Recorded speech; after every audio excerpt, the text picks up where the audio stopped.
Good morning once again. Welcome back to another stream here on ProfNoki. You've joined me this morning for the morning upload where I go over all of the stories in the last day or so that really interested me, revolving around gaming and entertainment, movies, television shows, all sorts of things. So I hope you're ready for another blast of news information this morning.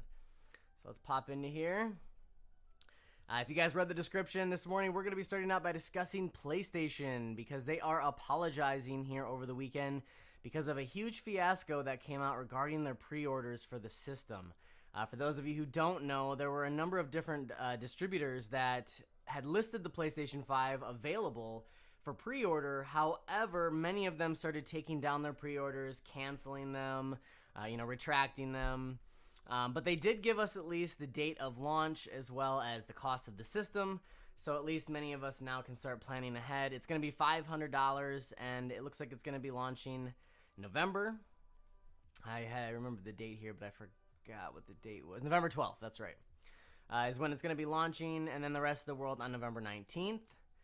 There is going to be a couple of different kinds of PlayStations, kind of like how Xbox is doing as well. My Night Gangsta, hello, welcome to the stream this morning. Thank you guys so much for joining. What do you guys think of the PlayStation 5 fiasco? Obviously, with a lot of these companies like this, they have all of this stuff kind of set ahead of time as far as when they're going to announce and release and drop certain things, when the pre-orders are going to go live.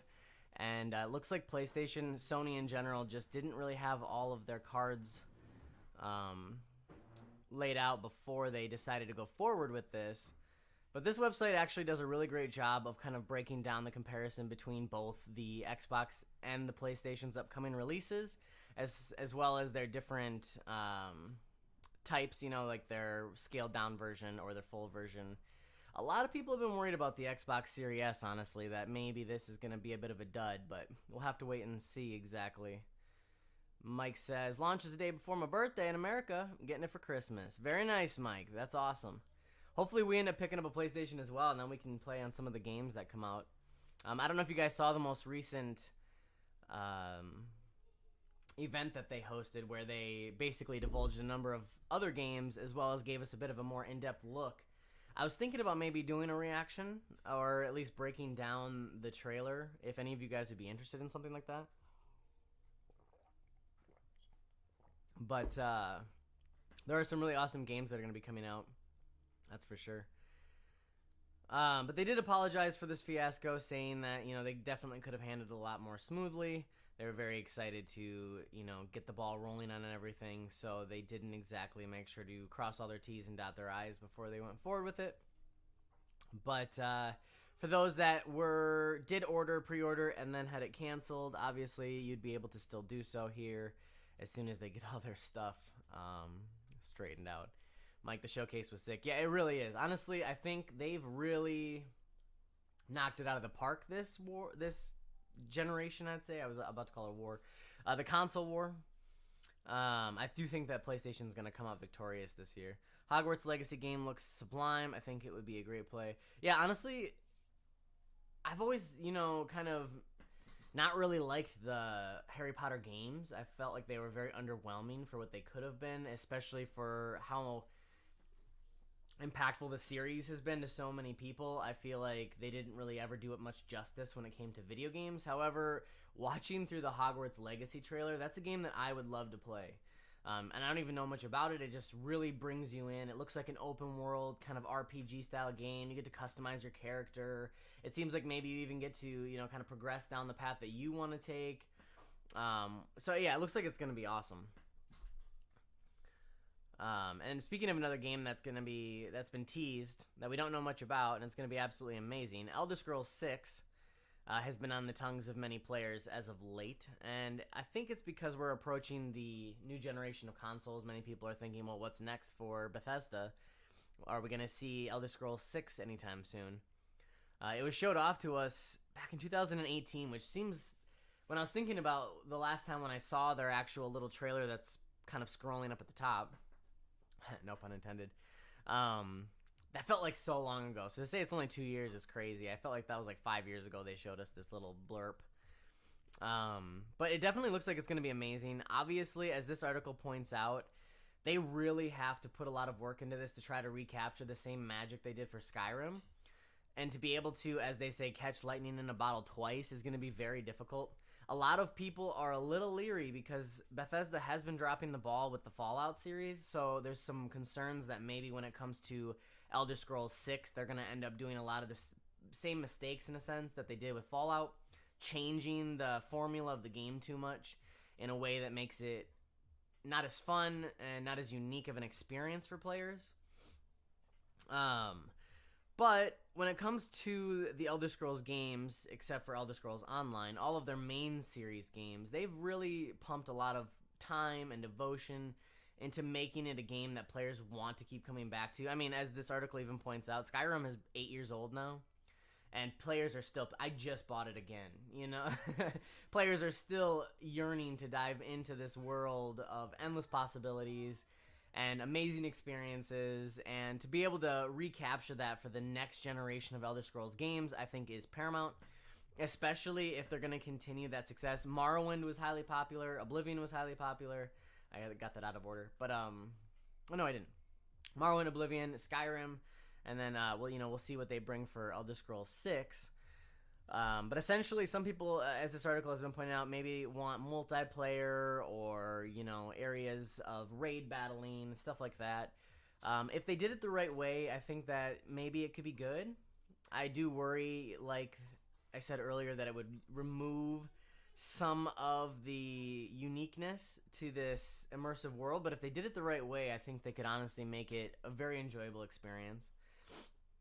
Especially if the map itself is massive, which I'm assuming it will be. You think Skyrim will look great on the PS5? Yeah, honestly, I don't see why they won't bring it to the PS5. In fact, I'm pretty sure I could probably bet on it. I mean, they've brought it to every single other platform. Why wouldn't they? Especially if they have no intentions on releasing Elder Scrolls 6 for a little while yet. I think they'll hold off and try to get as much out of Skyrim as they possibly can. But it'd be pretty awesome.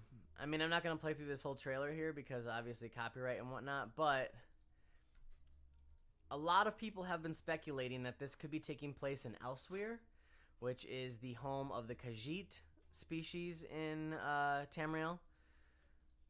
Some people have been trying to, line up the mountain ranges and whatnot from other areas that they know of. So let me know, what do you guys think about Elder Scrolls 6? Where do you think it's going to take place? When do you think it's going to be released? And do you think they're going to be able to recapture the same amount of magic they did as with Elder Scrolls V Skyrim? Do you think that they're going to be able to make a game that keeps players coming back for years, almost a decade at this point, to continue to play the experience over and over and over and over again? Personally, my opinion, I think they're going to pull it off. I think they've taken a lot of time. They're still planning on taking more time. And knowing them and how much they love this IP, I think ultimately they're going to give it the justice and attention that it deserves. But I guess we'll kind of have to wait and see, unfortunately, for more details as far as when we can expect to even see some more information about this game come out.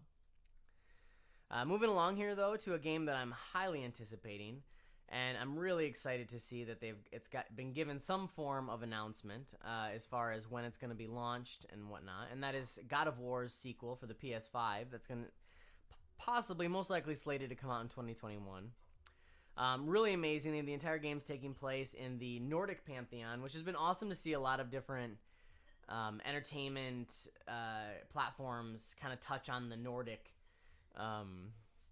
pantheon of gods and goddesses and mythos. I've always been a huge Nordic myth fan. My ancestors come from Norway, so I've always felt a connection with that mythos. But it's really cool that God of War is going there next. And it looks like they're going to be kind of delving more into the story of Atreus and whether, he lives up to his namesake that his mother calls him in another article I found here of Loki, the god of mischief, witty little weasel, master of cunning, basically always up to some annoying, you get it. So from what it seems like, your son in the game is Loki, and it's going to play a paramount part in the overall story about his mischievous and disobedient ways and how you, Kratos, maybe have to stop him. I mean, we're going to have to definitely wait and see, but either way, this game looks amazing. Really amazing. Obviously, there's going to be a time skip. We're going to see characters like Thor and, some of the other, like Odin and some of the other gods from the Pantheon, which is really awesome. But yeah, basically this article was just going over both these articles. This one was talking about how it was announced officially, gave this little sequel, or this little trailer here, this little teaser for us, showing the runes and the serpent, I think is what it is. Serpent or wolf? I think it's a serpent. And talking about how Ragnarok is coming in 2021. And let me know what you guys think. I have not played a few of the God of War games here now in the franchise because I have not had a PlayStation for a number of years. But I think the last God of War game I played was God of War 3. And I always had a special place in my heart for the God of War games. I've always been somebody who's extremely interested by mythologies and archaeology, anthropology, and whatnot. And,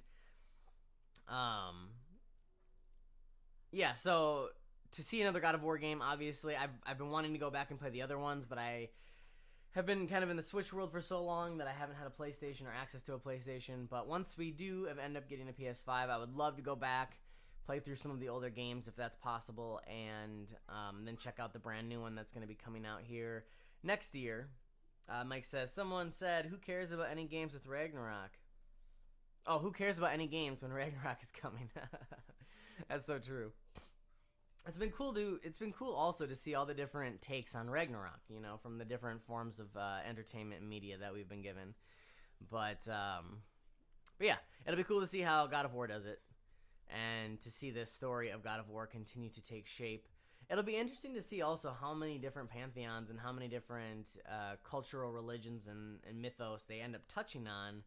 If they go to basically each and every corner of the globe and we get to see all the different religions essentially come to fruition, or if they're going to kind of stick to the ones that were more, I guess, lore building. Either way, you guys have to let me know. It's pretty awesome. I'm really excited, and I can't wait to see more information come out as the months continue about God of War Ragnarok. Moving along, though, we've got some cool news coming out regarding Minecraft. It looks like the Minecraft VR experience is coming to PlayStation as a free upgrade later this month. Nothing's being removed, 100% wholesome, pure, full-fat Minecraft fun. Getting a free upgrade, making it the game playable in PlayStation VR later this month, developing Mojang Studios announced in a blog post today. Fans have been asking for a PSVR Minecraft for a while now, although the ever-popular game is already available to play on various virtual reality platforms. Launched on the Oculus Rift back in 2016, but Sony's VR hardware has, until now, been overlooked. Mojang says the upgrade will come as a free download patch for all players sometime later this month. So I have not had the experience of playing Minecraft in VR yet. Have any of you guys? I think this would be pretty awesome, honestly. The world of Minecraft, even though blocky, is still such a cool and immersive experience for players to dive into, be able to really get your hands and, shape the destiny of the world around you. And to have that experience in VR, I'm sure, is just absolutely amazing.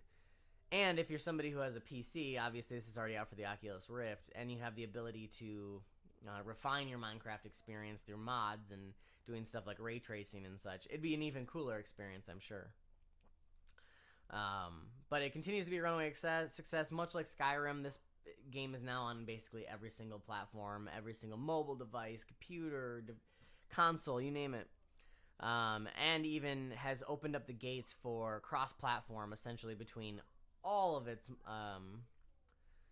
different versions. Not every single version, but almost all of its versions are now cross-platform with one another. And it'll be very cool to see this game continue to take development. Obviously, most of you guys know that recently we got the upgrade for the, I can't think of the name right now.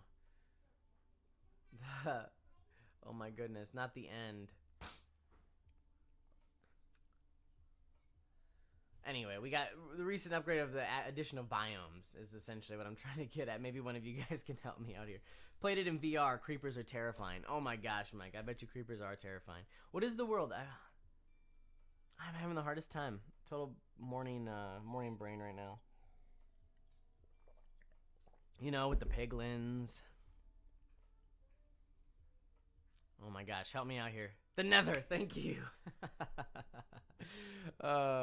Thank you.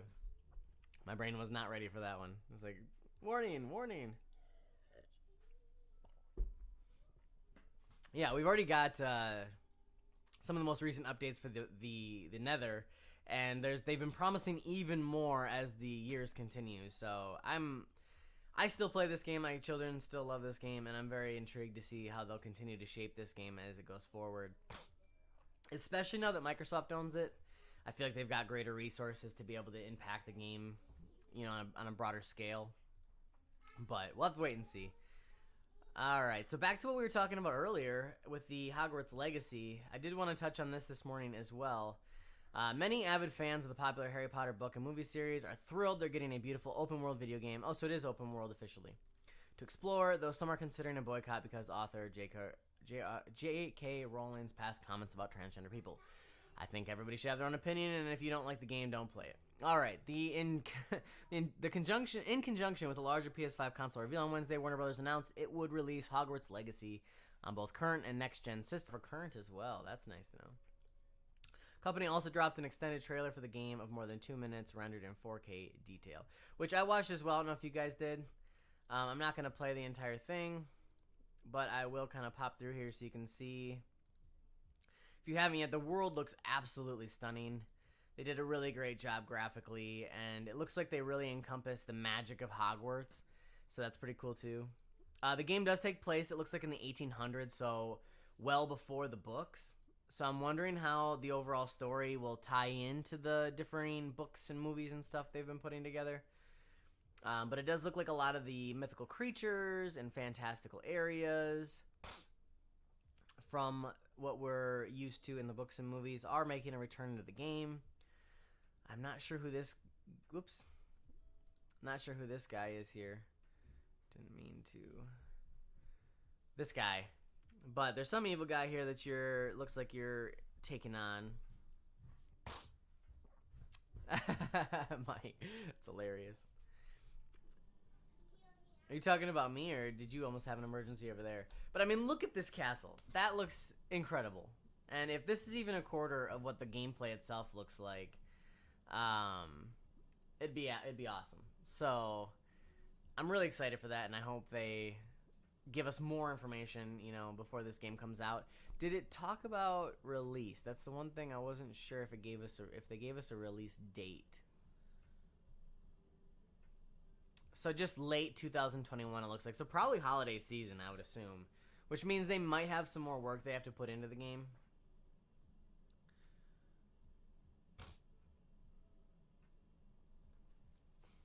I think the evil guy is actually you in the game.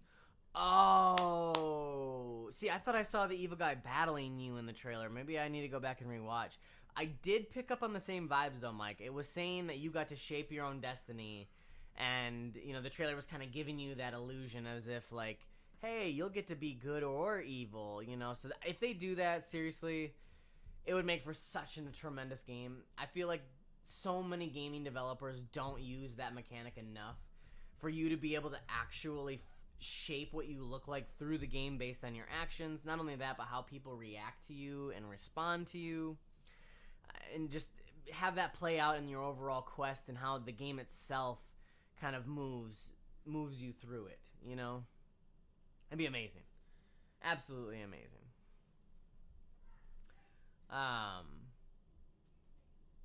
Yeah, Mike, I mean, honestly, when it comes down to all those...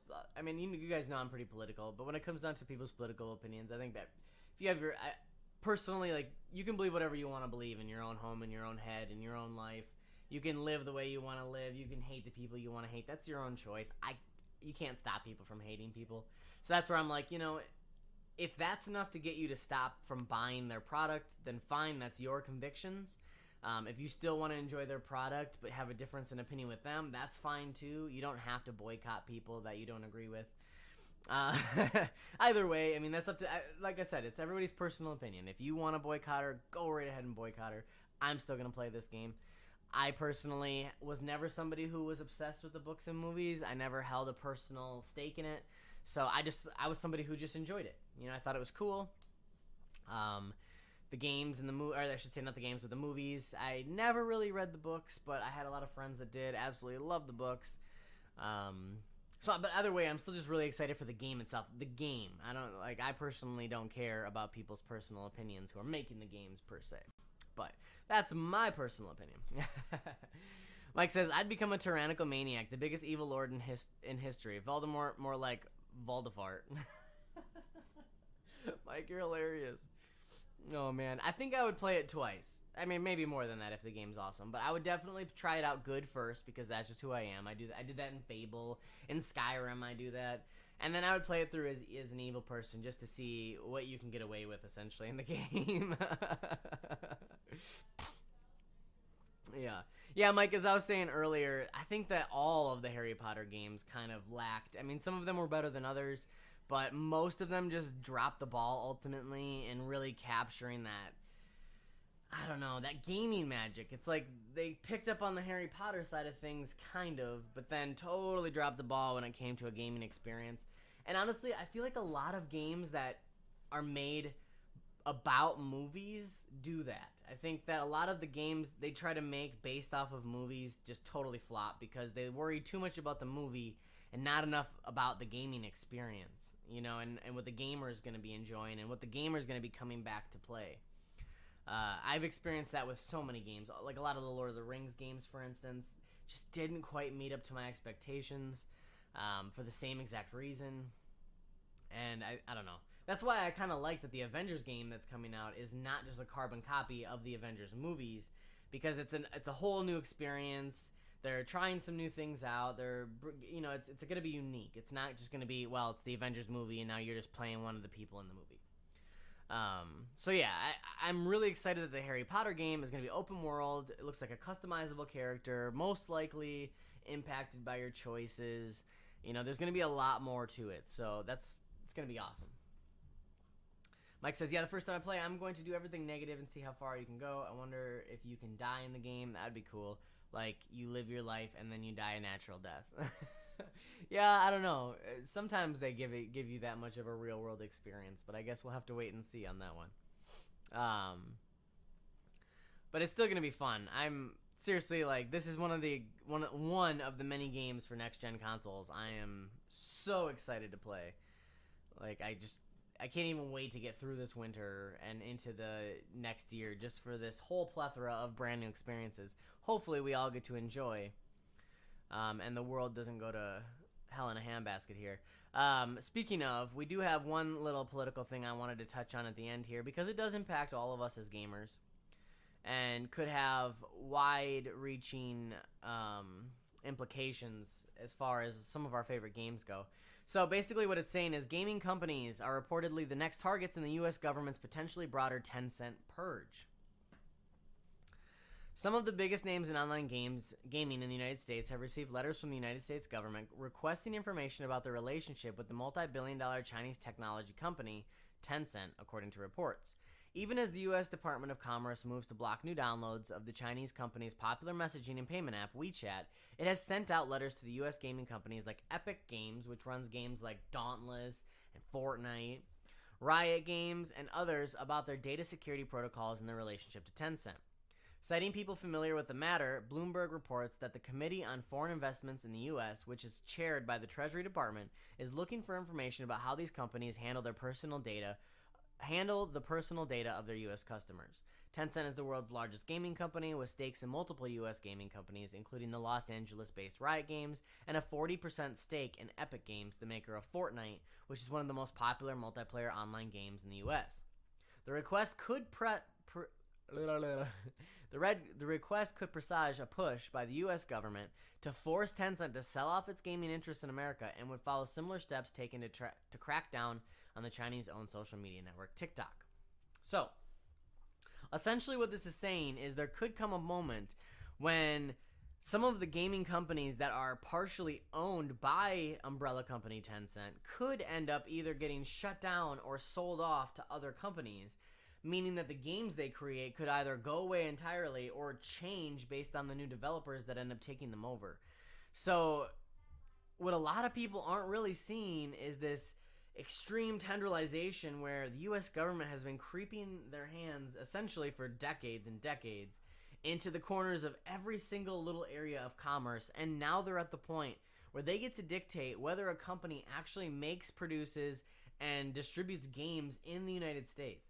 I mean, from those of you guys who have played Dauntless or Fortnite, you probably can attest to the fact that these games are not propaganda machines. There's not, big billboards in the games promoting Chinese communism or anything like that. And it's very interesting, that more people aren't up in arms against this, because this is just one little area where if they take an inch, they're going to go for a mile next. If they express themselves and their power and their control in this area, and they say, yeah, we get to come in and dictate which companies make video games in America and which ones don't get to, that could leave the door open to them basically doing that for any developer from any area for any reason. And they've done it before. They've done it in other areas of commerce. So what's to say they won't do it for video games?